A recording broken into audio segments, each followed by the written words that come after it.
बिस्मिल्लाहिर्रहमानिर्रहीम, अस्सलाम वालेकुम। मैं असदुल्ला ख़ान हूँ और जब से मैं नॉर्वे में आया हूँ यहाँ पर हर शख्स मुझे ये पूछता है कि यार वो आजकल हमारा बंदा एक बड़ा आपकी ख़बरों में है, बड़ा उसने तूफ़ान मचाया हुआ है। तो मैं पूछता हूँ आपका बंदा कौन सा है, तो वो कहते हैं कि नॉर्वे का बंदा आजकल बड़ा ख़बरों में आया हुआ है। तो वो नॉर्वे का जो बंदा है वो उमर फ़ारूक ज़हूर एक घड़ी के चक्कर में जो है वो नॉर्वे की बड़ी ख़बरों में है। वो कहते हैं जी हमारा बंदा भाग कर यहाँ वांटेड है और वो मुख्तलिफ़ जगहों पर जो है वो आजकल मीडिया में छाया हुआ है। तो ये उमर फ़ारूक ज़हूर को यहाँ नॉर्वे में लोग जो उसको जानते हैं, जो करीब रहे हैं, और मीडिया के लोग वो कैसे उसके बारे में क्या कहते हैं, क्या राय रखते हैं। तो मेरे साथ दो बड़ी अहम शख्सियात मौजूद हैं जिनका बड़ा टाइम गुजरा है। ख़ास तौर पर एक जो जिनसे मैं अभी आपको मिलवाने जा रहा हूँ, हाजी अफज़ाल साहब। इनका तक आप कह सकते हैं कि पूरी यानी लड़कपन का उनके साथ साथ रहा है। और ये जो है बल्कि मैं आपको पहले दिखा देता हूँ और मिलवा देता हूँ। तो हाजी अफज़ाल साहब हैं, यहाँ मेरे दाएं जानिब इमरान खान साहब तशरीफ़ रखते हैं। लेकिन पहले मैं हाजी साहब से बात करता हूँ। हाजी साहब जो हैं वो 1982 में नॉर्वे आए, 82 में। मुझे ये बताएं आप क्या जानते हैं उमर फ़ारूक के बारे में। मुझे दे दें, कोई बात नहीं। जब उमर फ़ारूक का नाम आता है तो सब के जहन में एक ही बात आती है, फ्रॉड और बिग फ्रॉड। क्या फ्रॉड किया उसने? वो असल में देखें तो उसमें उसका उनका अपना एक कारोबार था, अपना टिकटों का। तो इसने वो जो कह लें कि छोटी मोटी चोरियाँ डाके उधर से शुरू किए, टिकटों के पैसे वगैरह खाए, और उसके बाद आहिस्ता आहिस्ता ग्रेजुअली ये अपने काम में माहिर होता गया। और उसके बाद ये एक इंटरनेशनल कह लें कि फ्रॉडिया बन के उभरा। और फिर इसने फ्रॉड के झंडे गाड़े हैं पूरी दुनिया में। गाना में जाएं, स्वाइस में जाएं, टर्की में जाएं, पाकिस्तान में जाएं, नॉर्वे में इसने 2-3 बार इसने बहुत बड़ा हाथ मारा है।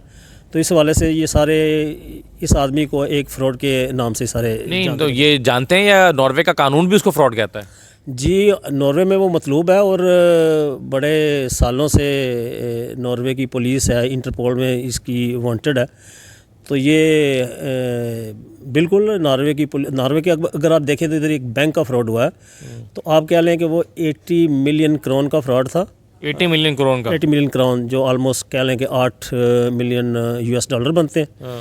तो वो ये पैसों का सबसे बड़ा मेरे ख्याल में शायद सबसे बड़ा केस है जो अभी तक सॉल्व नहीं हुआ। अच्छा, तो और इसका क्या ताल्लुक है उमर फ़ारूक से? ये सारा इसका मास्टरमाइंड यही था सारे का, इसने ये सारे मामलात किए। तो इसके अलावा इसने स्वाइस में एक बैंक बनाया, उधर इसने गाना में कुछ मामलात किए, टर्की में किए।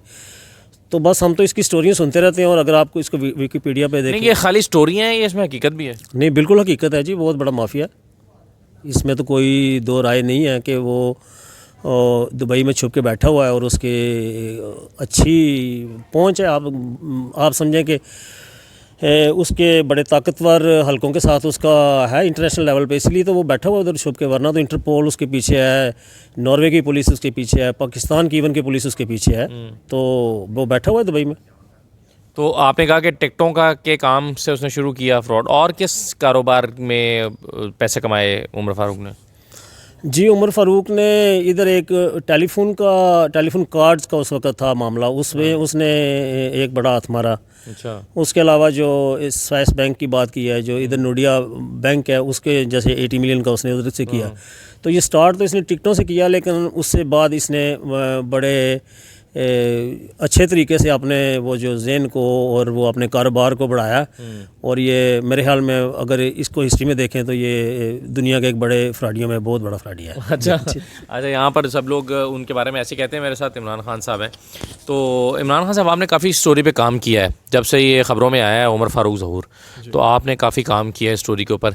किस नतीजे पर पहुँच पाए हैं आप? ये क्या शख्स है ये, और ये जो इल्ज़ामात हैं वो क्या सही हैं? जी, जो इल्ज़ामात आप सुन रहे हैं इनमें बिल्कुल हकीकत है। और मैं इस स्टोरी पे जो हमने काम शुरू किया जब से ये तोशा खाना वाला इन्होंने खान साहब पे इल्ज़ामात लगाए थे। घड़ी का मामला? जी, घड़ी का मामला। तो इनके जो उमर ज़हूर की जो शख्सियत है, इसके ऊपर अगर कोई भी पाकिस्तान के जर्नलिस्ट या इस पर रिसर्च करना चाहे तो कोई इतना मुश्किल नहीं है, क्योंकि उमर ज़हूर एक बहुत नोन पर्सनालिटी है नॉर्वे के हवाले से। नॉर्वे के अंदर इनकी शोहरत ऐसी है कि इनके 2013 में नोडिया बैंक है यहाँ का, एक बहुत बड़ा बैंक है, जहाँ पे इन्होंने एक बहुत बड़ा स्कैम किया, फ्रॉड किया, और उसके बाद फिर स्विट्ज़रलैंड के अंदर इन्होंने एक बैंक बनाने की कोशिश की और फेक बैंक बनाया। अच्छा। उसमें एक बहुत बड़ा फ्रॉड करके वहाँ से ये भागे। वो तब से आज तक ये नॉर्वे हुकूमत को मतलूब है, और नॉर्वे हुकूमत ने बहुत कोशिश की दुबई हुकूमत से इनको वापस लेने के लिए, मगर चूँकि उमर ज़हूर के पास पाकिस्तानी शहरियत थी, उन्होंने नॉर्वेजियन शहरियत इख्तियार नहीं की हुई थी, इस वजह से दुबई की हुकूमत जो ना वो इनको उसको हैंड ओवर उन्होंने नहीं किया। सही। और उसमें ज़ाहिर है कि वो क्योंकि एक उसकी शख्सियत ऐसी है कि उन्होंने अपने ताल्लुकात वहाँ पे दुबई के अंदर ऐसे इस्टेब्लिश किए, जिसकी वजह से उनका काफ़ी असर रसूख था। तो उसके बाद फिर मीडिया वही, क्योंकि मैं भी एक फ्रीलांस जर्नलिस्ट हूँ, तो मैंने स्टोरी पे काम किया, तो मुझे पता चला, मैंने मज़ीद डिग आउट किया, तो उन्होंने दुबई में रहते हुए फिर और बहुत सारे फ्रॉड्स किए। अच्छा। उसमें एक बड़ा स्कैंडल है घाना के एक एनर्जी मिनिस्टर के साथ। इन्होंने दुबई के जो टर्बाइंस थे उनके पावर हाउस के, तो वहाँ के एक शेख के साथ मिलके इन्होंने ओवर प्राइस उनको बेचे। अच्छा। और उसके बाद उसके ऊपर जब वो स्टोरी ब्रेक हुई तो उनके मिनिस्टर को रिज़ाइन करना पड़ा। एक ये उनकी बहुत मशहूर स्टोरी है। और इसके अलावा जो पाकिस्तान के हवाले से स्टोरी है माली करप्शन के हवाले से, वो है जो वैक्सीन की ड्यूरिंग द कोरोना टाइम जो पाकिस्तान ने स्पुतनिक की ख़रीदारी की थी, उसमें जो हमारे इदारों के कुछ लोग थे, एक डेलीगेशन के साथ ये पाकिस्तान तशरीफ़ ले गए, उमर ज़हूर साहब, और उनके साथ फिर जो उसके लेन देन के मामला थे वो स्टोरी सामने आई। तो वो भी सब अवेलेबल हैं सबूत। ये सारी स्टोरीज जो हैं वो आपने बतौर जर्नलिस्ट जिग आउट की हैं, और बतौर जर्नलिस्ट जो है वो आपने इन स्टोरीज पे काम किया है, और इसकी सारी डिटेल्स आपके पास मौजूद हैं। ये हवाई बात नहीं है। एब्सोल्युटली जी, मैं आपको जो रिपोर्ट कंपाइल हुई है हमारी मीडिया टीम ने जो की है, मैं आपको वो भी दे दूंगा। उसमें जिस जिस मीडिया ने इस स्टोरी पे काम किया है उन सारे जर्नलिस्ट के रेफरेंस हैं, उनके लिंक्स हैं, वो नेट पे अवेलेबल हैं। और ये अनफॉर्चुनेटली आप कह लें कि क्योंकि पाकिस्तान में हम जब स्टोरी ब्रेक करते हैं तो ज़्यादा उसका फॉलो अप नहीं होता कानूनी तौर पे, कोई कुछ भी कह दे तो मतलब वो कोर्ट ऑफ लॉ में उस तरह से उसकी पकड़ नहीं है। लेकिन क्योंकि नॉर्वे में यहाँ पे जो भी चीज़ मीडिया में आती है तो जर्नलिस्ट उसकी पूरी रिस्पॉन्सिबिलिटी लेता है, क्योंकि अगर वो स्टोरी गलत है तो वो आपको कोर्ट में लेके जा सकते हैं। आपको मेरे ख्याल से इल्म है इस चीज़ का। जी। तो जितनी भी ये मैंने बातें आपसे की हैं, ये सारी यहाँ पे नॉर्वेजियन मीडिया के ऊपर अवेलेबल हैं। अच्छा। ये स्टोरीज आज से मेरी स्टोरी नहीं है, ये मैं इसका ये मतलब तो हुआ कि अगर उसने इतने बड़े बड़े फ्रॉड किए हैं और वो यहाँ वांटेड है और वो यहाँ आ नहीं सकता, पकड़ा जाएगा, तो इसका मतलब उसके पास इतना बड़ा फ्रॉड करने के बाद इसकी ये वर्थ तो है कि वो इस तरह की घड़ी खरीद सकता है। एब्सोल्युटली जी, उनके पास जो बंदा मिलियंस एंड बिलियंस का फ्रॉड करके और उसके बाद पैसा है ज़ाहिर है, तो उनके लिए एक 2-4 मिलियन की घड़ी खरीदना तो कोई प्रॉब्लम नहीं है। तो इस स्टोरी में तो ख़ास बात है वो ये कि क्या आप एक ऐसे शख्स, अगर कोई भी एक क्रिमिनल बैकग्राउंड का शख्स आके कल को पाकिस्तान के किसी पॉलिटिशियंस पे, डजंट मैटर, कोई भी इल्ज़ाम लगा दे, हाँ जी, नहीं कि खान साहब की वजूहात हो सकती हैं, उसकी कोई भी पर्सनल रीज़न हो सकते हैं, उनके अपने को फ़वाइद हो सकते हैं, को फ़ायदे हो सकते हैं। सो बेसिकली हमारा इस स्टोरी को कंपाइल करने का मकसद ये, इसका एक ही मकसद है कि पाकिस्तानी अवाम तक राइट इन्फॉर्मेशन जाए, लोगों को ये पता हो कि कौन शख्स किसके बारे में क्या क्लेम कर रहा है। पाकिस्तान में बहुत सारे लोगों ने पहली मर्तबा जाना कि उमर फारूक ज़हूर भी कोई आदमी है, लेकिन यहाँ नॉर्वे में हर पाकिस्तानी को पता है कि ये, बल्कि नॉर्वेजियन लोगों को भी कि ये कौन है, क्या है, यानी काफ़ी मशहूर आदमी है यहाँ पर, और वो भी नोटोरियस है, आप कह रहे हैं। एब्सोल्युटली जी, बिल्कुल ऐसे ही है, क्योंकि नॉर्वे आपको पता है कि अब ओस्लो जो है ना वो यहाँ पे जो पाकिस्तानी है, क्योंकि बहुत बड़ी तादाद तो नहीं है, पॉपुलेशन कम है, पाकिस्तानी यहाँ पे मेरे ख्याल से शायद अब पहले हाईएस्ट थे, अब सेकंड हाईएस्ट पॉपुलेशन है नॉर्वे में। लेकिन क्योंकि उमर ज़हूर का बैकग्राउंड ये है कि 70s में इनके जो फैमिली, जो पाकिस्तानीज़ माइग्रेट हुए थे, तो इनकी फैमिली भी उनमें से एक थी। तो उस वक्त बहुत कम लोग थे और सारे एक दूसरे को जानते हैं। तो क्योंकि कम्युनिटी छोटी पाकिस्तानी कम्युनिटी तो वैसे भी सब एक दूसरे को जानते हैं बिल्कुल। जी, सब एक दूसरे को जानते हैं, तो जाहिर है जब आप कम्युनिटी एक दूसरे को जानती है, आप कह लेंगे जैसे पाकिस्तान में एक गांव का माहौल होता है, तो गांव में लोग ज़्यादातर एक दूसरे को जानते हैं। बिल्कुल ऐसी है। तो यहाँ पे सब मेजॉरिटी फैमिलीज एक दूसरे को जानती हैं, उनका बैकग्राउंड जानती हैं, उनके काम कारोबार को लोगों को पता है। तो ये बहुत आसान है। अगर आप नॉर्वे में उमर ज़हूर की बारे में पूछेंगे तो आपको मैं गारंटी से ये कह सकता हूँ कि आपको हर बंदा तकरीबन यहाँ पे जो लोग 10-20 साल से 30 साल से रह रहे हैं यहाँ पे, वो इनके बैकग्राउंड से वाकिफ़ है। और फ्रॉडिया के नाम से जानते हैं उनको। जी एब्सोल्युटली फ्रॉडी, क्योंकि उन्होंने काम आपका पॉइंट अब ये है कि पैसे तो उसने खूब बनाए हुए हैं, फ्रॉड के ज़रिए बनाए हुए हैं, तो ऐसे शख्स की अगर वो उसकी दी गई मालूमात या उसकी कही गई बात कितनी क्रेडिबल है, ये सवाल है बुनियादी तौर पे। जी बिल्कुल। अगर उसका बैकग्राउंड ये है तो वो इसका मतलब है कि उसकी बात को पहले परखना चाहिए, फिर उस पर यकीन करना चाहिए।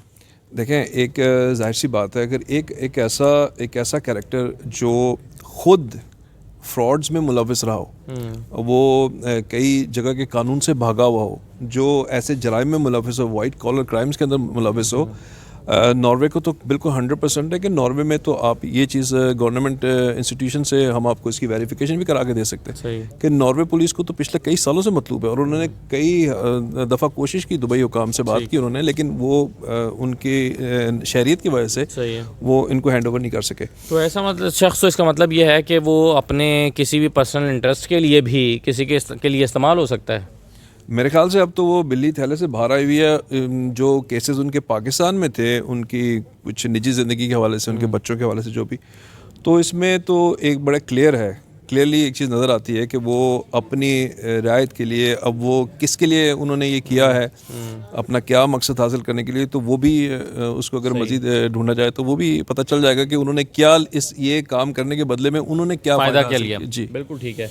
तो ये जी इमरान बशीर ख़ान साहब हैं और ये जर्नलिस्ट हैं और यहाँ पर इस स्टोरी पर काफ़ी दिन से काम कर रहे हैं। जब से ये उमर ज़हूर का और मामला सामने आया था तो ये स्टोरी पर काफ़ी इन्होंने डिटेल से काम किया हुआ है और जितनी बातें इन्होंने बताई हैं, अभी मुझे ये डॉक्यूमेंट दिखा रहे थे, इनके पास पूरे डॉक्यूमेंट्स और डिटेल्स मौजूद हैं और ये कह रहे हैं कि ऐसे हवाई स्टोरी आप नहीं दे सकते यहाँ पर जब तक आपके पास डॉक्यूमेंट्स ना हो।